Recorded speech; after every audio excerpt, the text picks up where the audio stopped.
Luis del Pino es Radio Libertad.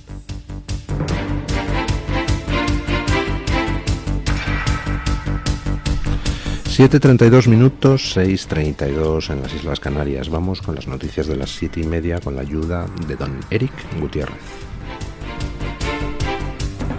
La Confederación Hidrográfica del Júcar busca ahora corregir años de abandono en la limpieza y el drenaje de las cuencas de los ríos valencianos, así como retomar proyectos paralizados desde hace tiempo. El riesgo de inundaciones como las que afectaron a Valencia el pasado 29 de octubre se ve incrementado por el deficiente mantenimiento de cuencas, ríos e infraestructuras.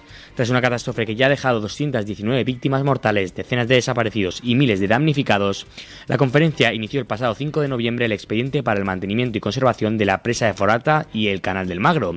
La aprobación lleva la firma de Miguel Pollo Ceballán, presidente del organismo. Cabe destacar que el río Magro fue uno de los que desbordó durante la tragedia, afectando gravemente a localidades como la Alcudia, Carlet, Algemesí, Utiel y Requena. Bueno, lo he comentado antes en el anterior bloque informativo. Aquí ha habido negligencias durante y después de la tragedia, pero también ha habido, y muchas, antes. El ecologismo progre mata. La naturaleza es canalla. La naturaleza no son vídeos de tiernos gatitos y gacelitas y esa imagen de Bambi que Disney ha transmitido desde hace tanto tiempo. La naturaleza es algo que te mata sin avisar y de lo que tienes que protegerte. Además es algo que tenemos el derecho y la obligación de aprovechar en beneficio del ser humano. Ningún planeta está por encima de los seres humanos. Las amenazas ecológicas se resuelven con más tecnología, con más desarrollo, con más progreso y con más expansión de la raza humana. Por ejemplo, ese Elon Musk que anda empeñado en que dentro de 2 años salgan los primeros cohetes a Marte y que hace un razonamiento impecable. Si pasado mañana viene un asteroide hacia la Tierra y destruye el planeta, simplemente porque la naturaleza es así, la raza humana tiene para entonces que haberse expandido a algún otro planeta del sistema solar, simplemente para que pueda sobrevivir. La solución a los problemas está siempre delante, en el progreso, en el futuro. Y frente a eso hay una serie de corrientes ecologistas progres empeñadas en el decrecimiento, en que nos empobrezcamos, en poner al planeta como si fuera una especie de dios antiguo por delante del ser humano. Todas esas corrientes inhumanistas deben ser desterradas del discurso público, deben ser aisladas. No pido censuras, o sea, que cada cual defienda las estupideces que quiera, pero debemos denunciar todo ese tipo de ideologías como lo que son ideologías antihumanas, ideologías que pretenden generalizar la pobreza, que pretenden frenar el desarrollo, que pretenden frenar la tecnología, que pretenden culpabilizar a los humanos de chorradas inexistentes mientras nos desprotegen frente a las que verdaderamente existen. Por ejemplo, las riadas. Esta riada se podía haber evitado. Esta riada se podía haber evitado con las construcciones hidráulicas que estaban previstas y que se pararon. Esta riada se podía haber paliado simplemente con algo tan normal y que se ha estado haciendo toda la vida, como es limpiar los cauces, para evitar que el agua se represe y luego se libere de forma explosiva, que es lo que mata. Pero resulta que es que los cauces de los ríos, según el ecologismo progre, no se deben tocar. Es preferible que el agua se represe en una riada y mate a 300 personas. Los bosques no se pueden limpiar. Es preferible que haya incendios brutales antes que dejar que la gente aproveche las malezas y las maderas caídas y que los animales puedan entrar en los bosques a comer lo que les dé la gana. Todo lo que hace el ecologismo progre va contra el ser humano, va para hacerle más pobre, para hacerle más susceptible a cualquier tipo de catástrofe. Ahora la Confederación Hidrográfica del Júcar retoma las obras para minimizar el impacto de las riadas en Valencia. Ahora van a empezar a limpiar otra vez cauces y a tratar de acondicionar aquello para que si hay una riada pasado mañana sea no destructiva, o al menos mucho menos destructiva. Ahora lo empiezan a hacer, después de 300 muertos. Yo quiero responsabilidades.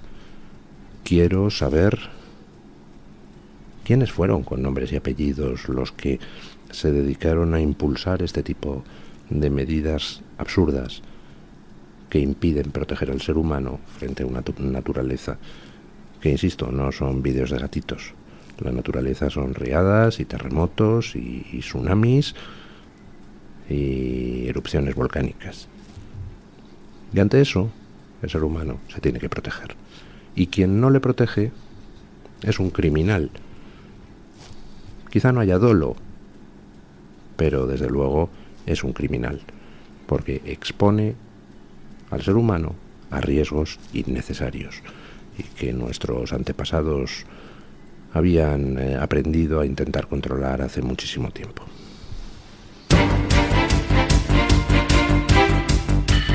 El separatismo y la izquierda se unen para capitalizar el descontento social tras la Dana, organizando una manifestación contra la gestión de Carlos Mazón. Este sábado, una veintena de organizaciones afines a estos sectores políticos se movilizarán en Valencia para exigir la dimisión del presidente de la Generalidad Valenciana. En la convocatoria no se menciona en absoluto la posibilidad de una responsabilidad del gobierno de Pedro Sánchez en la gestión de la crisis. Entre los convocantes se encuentran entidades muy activas en los ámbitos de la cultura y la educación, muchas de las cuales recibieron subvenciones durante los mandatos del socialista Ximo Puig, Compromís y Podemos. De hecho, algunas como Acció Cultural del País Valencià y Escola Valenciana continúan percibiendo financiación pública de los fondos de la Generalidad. No se crean que lo han convocado ahora, esta manifestación. Creo que fueron 2 días después de la masacre. Ya tendría que mirarlo en Twitter cuando hice retweet de la convocatoria. Pero vamos, muy poquitas horas después de la masacre de Valencia ya estaban convocando una manifestación contra Mazón. Ya se lo he dicho a ustedes, lo que yo creo que ha pasado en todo esto, y es que la izquierda y el Partido Socialista, acogotados por las causas de corrupción y por las causas de denuncias contra Errejón y por las peleas internas entre Sumar y Podemos, cuando se produce la riada, vieron la ocasión de oro para tratar de desviar el foco de lo que eran los temas de conversación de la opinión pública hacia otra cosa, hacia la catástrofe, y vieron la oportunidad de oro de repetir las jugadas que siempre hace la izquierda. Cada vez que hay una catástrofe, por ejemplo 11M, por ejemplo Prestige, la izquierda siempre ha sabido redirigir el odio hacia sus rivales políticos. Son maestros en la manipulación de la opinión pública y además pues tienen facilidad porque cuentan con unos altavoces así de grandes.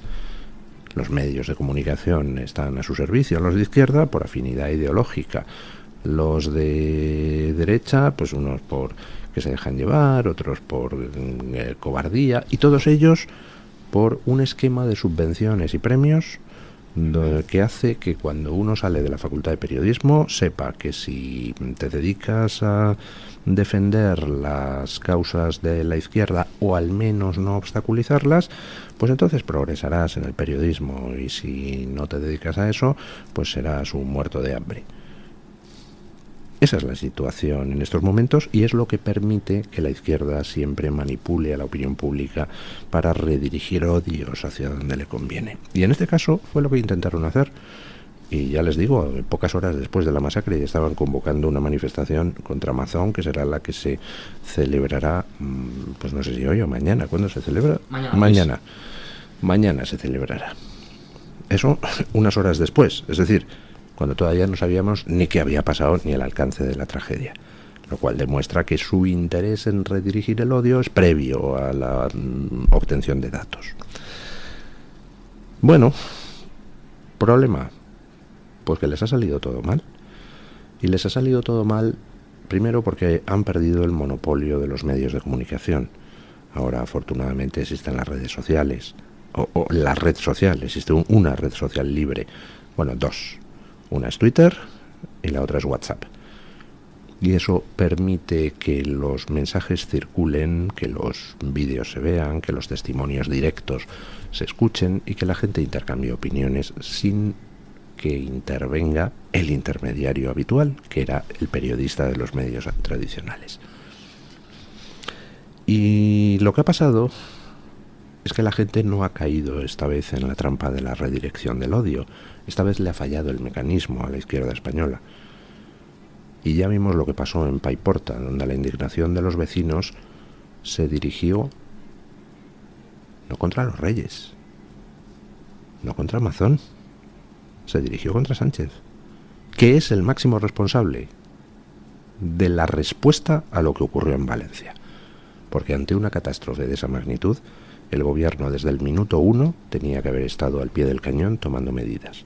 Pero en lugar de eso se dedicó a discutir en el Congreso su proyecto de decreto para la toma de control de Radio Televisión Española, que era lo que le importaba.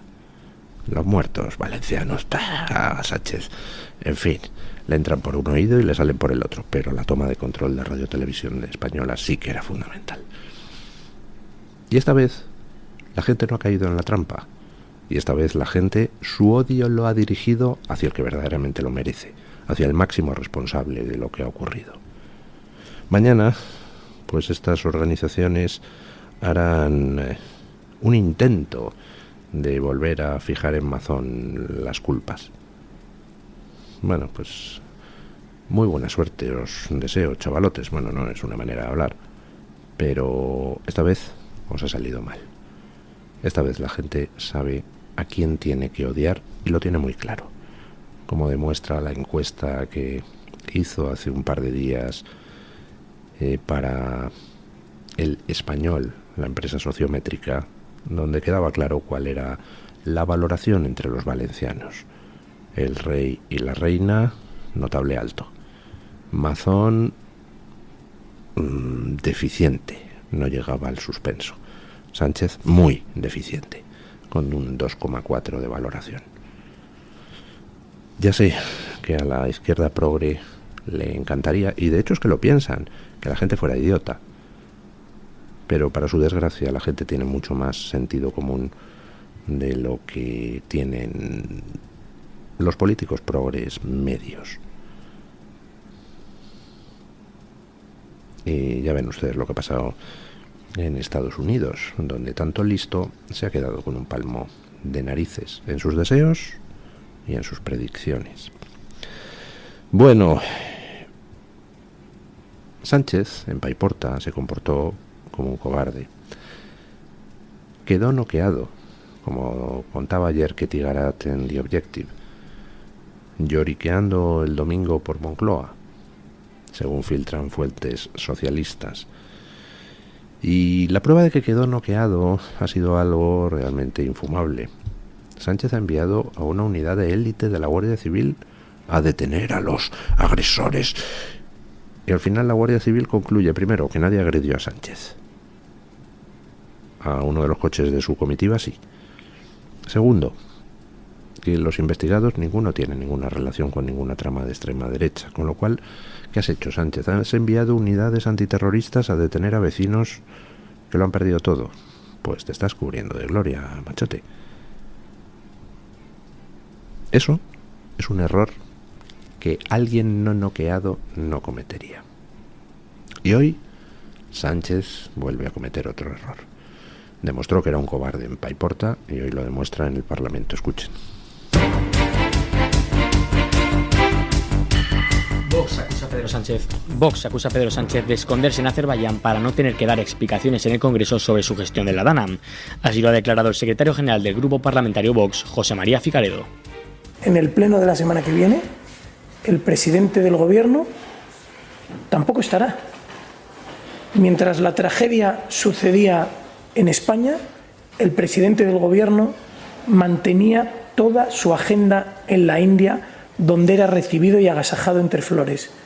Esta semana, la semana en la que podría estar dando explicaciones de su gestión al pueblo español, el presidente se va a Azerbaiyán, se va a esconder en Bakú para hablar en uno de esos grandísimos eventos y celebraciones que es la cumbre del clima.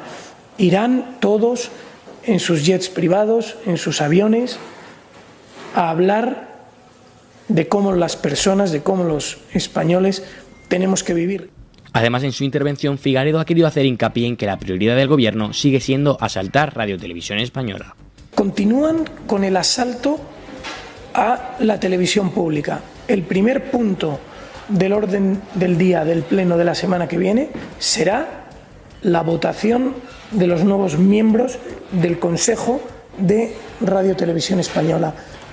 Un consejo que está absolutamente controlado por los apoyos del Gobierno, un Consejo de Televisión Española que lo que hará será guiar las riendas, llevar la batuta y dirigir de forma política y sesgada la dirección y la línea de la televisión pública.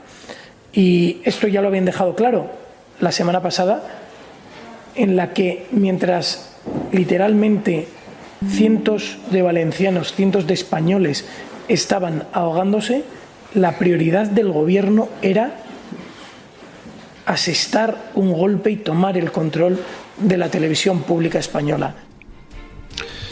¿Creen ustedes que merecería el pueblo español, que merecerían en particular los valencianos, no sé, una comparecencia especial de Sánchez para informar sobre la Dana?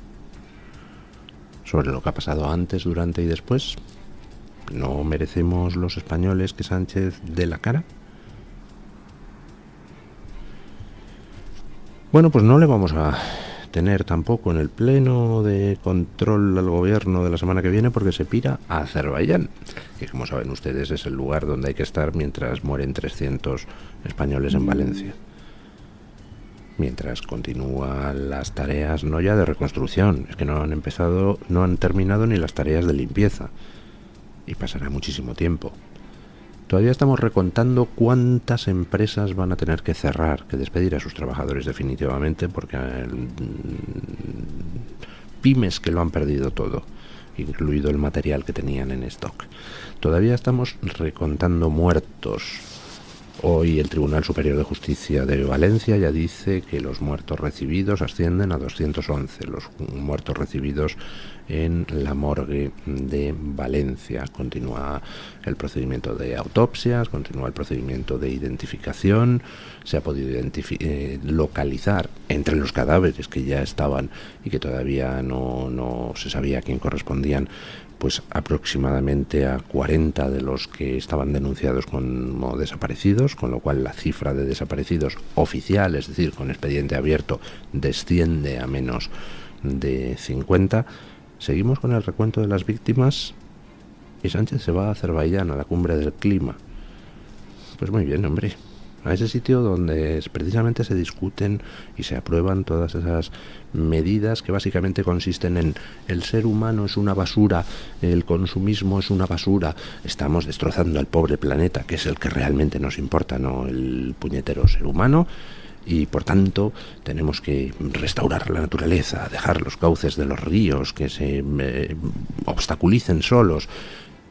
Tenemos que volver a las cavernas. Eso es básicamente lo que se discute en la cumbre del clima. Eso sí, disfrazado de cientificismo. En época de Stalin, en la Unión Soviética,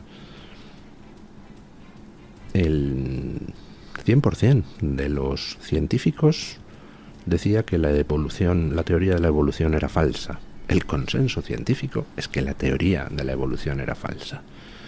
¿Por qué?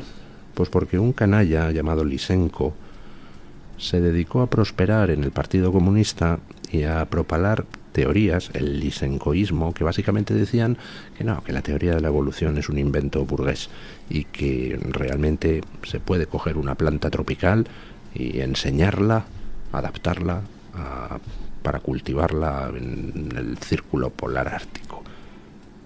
Básicamente eso era el lysenkoísmo. De la noche a la mañana se prohibió la enseñanza de la teoría de la evolución y de la genética en la Unión Soviética. Miles de biólogos fueron despedidos o enviados al Gulag por el régimen soviético. Todos los libros de texto que mencionaban la teoría de la evolución o las leyes genéticas de Mendel fueron retirados en los colegios y en las universidades. En muchos sitios tuvo que empezar el curso sin libros, porque fueron retirados todos. Científicos fusilados, científicos despedidos de sus puestos. Una vez acabada la purga lysenkoísta, ¿qué pasó? Pues que había consenso científico en la Unión Soviética. La teoría de la evolución es mentira. Ahora, los mismos lysenkoístas del clima nos vienen con lo mismo. Después de haber despedido, silenciado, atacado, despreciado, menospreciado, humillado a todos los científicos que decían que es una basura todo esto de la emergencia climática y que realmente es jugar con los datos, con datos falsos y con modelos de ordenador falsos para imponer una serie de doctrinas decrecentistas en Occidente, después de haber purgado a todo el que se opone a eso, nos salen pues con el argumento de la Unión Soviética. Hay consenso entre los científicos. Nos ha fastidiado. Si tú eres un científico y se te ocurre intentar presentar un paper para defender que el cambio climático es una mandanga, pues no te subvenciona nadie. No obtienes un grant de investigación en una universidad ni de palo. Si quieres que te den un grant en una universidad o un puesto en una universidad, pues necesitas meter la pullita climática en tu currículum o en tus papers. En todas las universidades de Occidente, porque hay una purga activa de todo aquel que trate de demostrar con datos que toda esta gentuza está promoviendo el decrecentismo simplemente porque quieren que Occidente se arruine. Bueno, pues nada, en esa cumbre del clima estará Sánchez, en vez de dar explicaciones a los españoles sobre la verdadera emergencia, que es la Dana de Valencia. Pues nada, hombre. Adelante con los faroles. Pero vamos, espero que nos vamos a poder deshacer de Sánchez más antes que después. El Tribunal Supremo ha decidido investigar al exministro de Transportes José Luis Ábalos en relación con la contratación presuntamente irregular de mascarillas y material sanitario durante la pandemia. La Sala de lo Penal ha asumido el caso después de identificar varios posibles delitos imputables al antiguo secretario de organización del PSOE, según lo expuesto recientemente por el juez instructor del denominado caso Koldo. El auto que imputa a Ábalos ordena a la Audiencia Nacional remitir al Supremo toda la información relevante obtenida en las diligencias que se practiquen y que guarde relación con los hechos atribuidos al aforado en este procedimiento. Bueno, pues ya tenemos a Ábalos imputado por el Tribunal Supremo. Ya saben ustedes que no se le puede juzgar a menos que luego el Parlamento conceda un suplicatorio. Ábalos es diputado, por tanto tiene aforamiento, pero el paso previo es evidentemente que el Tribunal Supremo admita la causa. Ya tenemos un juez de la Audiencia Nacional que ha percibido indicios de delitos, incluido el de pertenencia a organización criminal, José Luis Ábalos.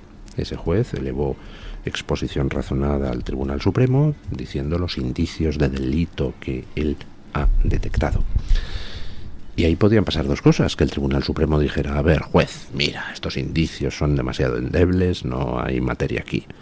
O lo contrario, que dijera, hay suficientes indicios como para imputar a José Luis Ábalos.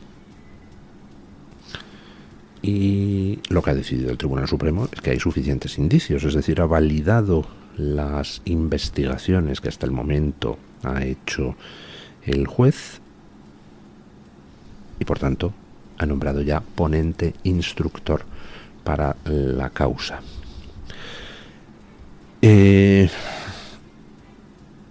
Fíjense cómo será el asunto, cómo será la actualidad nacional, e internacional, que lo que debería ser, otra vez, portada en todos sitios, pues hoy es una noticia que pasa casi desapercibida. Hablamos de que el Tribunal Supremo ha apreciado indicios de delito en quien era mano derecha de Sánchez, quien fue su principal apoyo durante el proceso que llevó a Sánchez a hacerse con la Secretaría General del partido, quien fue número 2 del partido, quien fue alto cargo, ministro en el gobierno. Estamos hablando de que el segundo hombre más poderoso del PSOE va a ser investigado por el Tribunal Supremo por los indicios de haber formado parte de una organización criminal. ¿Creen ustedes que algún gobernante en todo Occidente, y ya sé que los progres tienen mucha cara en todos sitios, pero ninguno de ellos, en ningún país occidental, resistiría la imputación de su número 2 por pertenencia a una organización criminal? Y ahí sigue Sánchez atornillado a la Moncloa. Bueno, vamos a ver lo que es capaz de resistir. Nos enterábamos de que andaba lloriqueando el domingo por Moncloa, después de que Paiporta quedara como un payaso cobarde, que es como quedó. Bueno, pues vamos a ver hasta dónde llega el payaso cobarde y corrupto en su aguante. A lo mejor llega hasta mucho menos de lo que él se piensa y de lo que ustedes imaginan. Y simplemente un apunte último para terminar este bloque informativo, porque me estoy pasando en el comentario de las noticias 3 pueblos. Escuchen, porque lo de Nacho Cano parece que al final tampoco va a acabar como quiere el gobierno. Un juez investiga a la becaria que denunció a Nacho Cano por presuntos delitos contra los derechos de los trabajadores y la legislación de extranjería. Según informa El Mundo, el juzgado de instrucción número 22 de Plaza de Castilla ha iniciado diligencias contra Leslie Geo por un supuesto delito de amenazas condicionales al equipo del espectáculo Malinche. La joven ha sido citada a declarar como investigada el próximo 12 de diciembre. La denuncia presentada por los abogados de Nacho Cano incluye mensajes de WhatsApp en los que, según la acusación, Leslie Geo habría amenazado y extorsionado a un integrante del equipo exigiendo 6.000 euros y una carta de recomendación firmada por Nacho Cano a cambio de no formalizar su denuncia. Bueno, ya saben ustedes que hasta el momento ha habido pronunciamiento de que no había vulnerado Nacho Cano ninguna legislación referida a los derechos de los trabajadores. Vamos, que la causa contra Nacho Cano va a quedar en nada. Y Nacho Cano ha presentado denuncia por chantaje contra la becaria a la que despidió y que fue el origen de toda esta operación contra Nacho Cano. Nacho Cano ha aportado los mensajes donde la becaria pedía dinero a cambio de no denunciarle porque los becarios. Ya me dirán ustedes qué culpa tiene el resto de los becarios de que esta señora tuviera un problema y la despidieran.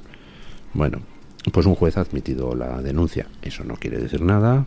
Si yo denuncio a don David, nuestro técnico hoy, por cualquier cosa, pues el juez, si ve cualquier mínimo indicio, tiene que investigarlo, entonces le imputa. Eso no quiere decir que don David sea culpable de nada, pero por lo menos el juez ha visto que hay algún indicio medianamente razonable. Cuando se presenta una denuncia sin ningún tipo de indicio, pues el juez directamente la archiva y te dice que te comas un pescado. Ha aportado Nacho Cano los mensajes de amenaza y vamos a ver cómo evoluciona esta situación, porque recordarán ustedes que hace no demasiadas semanas esta denunciante pues evitó declarar ante el juez en el caso que se seguía contra Nacho Cano porque al parecer había tenido un ataque de ansiedad. Me parece que no va a resistir mucho su testimonio en la demanda que le ha puesto a Nacho Cano. Perdón, que Nacho Cano le ha puesto a ella. Y si al final resulta que todo esto era un berrinche de alguien por haberle expulsado de Malinche, pues van a quedar muy mal los que enviaron a 20 policías a una inspección de trabajo a Nacho Cano. Es que estamos hablando de algo absolutamente incomprensible. Se trató a Nacho Cano pues casi como si fuera un terrorista, cuando no había cometido ningún delito. No sé si habría perdonen ustedes, no sé si habría cometido alguna falta administrativa, si le faltaría una póliza en algo de los becarios, no lo sé, pero desde luego delitos no. Tenía gente mexicana aquí, la pagaba, la enseñaba a hacer el musical para luego que se encargaran en México. Vamos, a mí me parece que traer a gente de México a darles trabajo y un futuro profesional no es algo moralmente rechazable. Pero vamos, ¿qué sabré yo? Pertenezco a la fachosfera. Vamos con doña Rebeca Crespo para que nos cuente qué trae hoy la Gaceta en portada. Muy buenos días, doña Rebeca. ¿Qué tal? Muy buenos días y feliz viernes para todos los oyentes de Mañanas en Libertad. Este viernes en Gaceta.es, como llevamos haciendo toda la semana, seguimos muy pendientes de Valencia. Bruselas ha instado al gobierno a reparar los daños causados por el temporal primero y a pedir dinero después. La Comisión Europea ha animado al Ejecutivo de Sánchez a ejecutar ya los desembolsos necesarios para las labores de reconstrucción tras el paso de la gota fría. Pendientes de Valencia, actualizando todo lo que nos llega desde allí y también de Estados Unidos y del resultado de las elecciones presidenciales. Trump ha designado a Susie Wiles como jefa de gabinete. Dice de ella que es fuerte, inteligente y universalmente admirada. Además, como siempre, recomiendo las columnas de opinión que este viernes están firmadas por Hughes y también Javier Torres, además de muchas más cosas que llevamos ahora mismo en portada. Muchas gracias, feliz viernes y feliz fin de semana para todos. Muchísimas gracias, doña Rebeca. Breve pausa publicitaria y a las noticias de las 8.